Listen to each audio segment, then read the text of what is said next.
വർഷങ്ങളോളം രാജ്യം ഭരിച്ച ശേഷം രാജ്യം മകനായ കുബലശ്വന് കൈമാറി ഇക്ഷ്വാകു രാജവംശത്തിലെ രാജാവായ ബൃഹദശ്വൻ വനവാസം സ്വീകരിക്കുവാൻ തീരുമാനിച്ചു. എന്നാൽ ബൃഹദശ്വ രാജാവിന്റെ തീരുമാനമറിഞ്ഞ് ഉത്തങ്കൻ എന്ന മുനി രാജാവിനെ കാണാൻ വന്നു.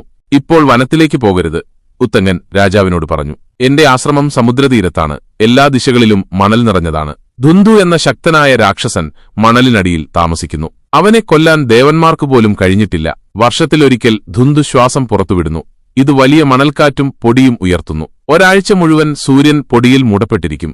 ധുന്തുവിന്റെ ശ്വാസം കാരണം ഒരാഴ്ച മുഴുവൻ ഭൂകമ്പങ്ങൾ ഉണ്ടാകുന്നു. ഇത് എന്റെ തപസ്യയെ തടസ്സപ്പെടുത്തുന്നു.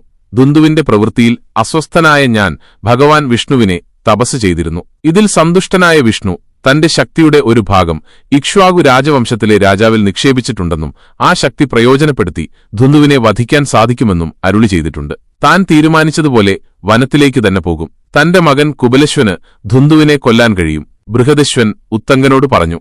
കുബലശ്വനും അദ്ദേഹത്തിന്റെ 100 പുത്രന്മാരും മണൽ നിറഞ്ഞ സമുദ്രതീരത്തേക്ക് പോയി. ധുന്തുവിനെ കണ്ടെത്താനായി കുബലശ്വൻ തന്റെ പുത്രന്മാരോട് കുഴിക്കാൻ ആവശ്യപ്പെട്ടു. ധുന്തു കുബലശ്വന്റെ പുത്രന്മാരെ ആക്രമിക്കുകയും അവരിൽ 3 പേരൊഴികെ എല്ലാവരെയും കൊല്ലുകയും ചെയ്തു. എന്നാൽ പിന്നീട് നടന്ന യുദ്ധത്തിൽ ധുന്തുവിനെ കുബലശ്വൻ വധിച്ചു. ഈ വലിയ നേട്ടത്തിന്റെ ഫലമായി കുബലശ്വൻ ധുന്തുമാരൻ എന്നറിയപ്പെട്ടു. ഉത്തങ്കമുനി കുബലശ്വനെ അനുഗ്രഹിച്ചു.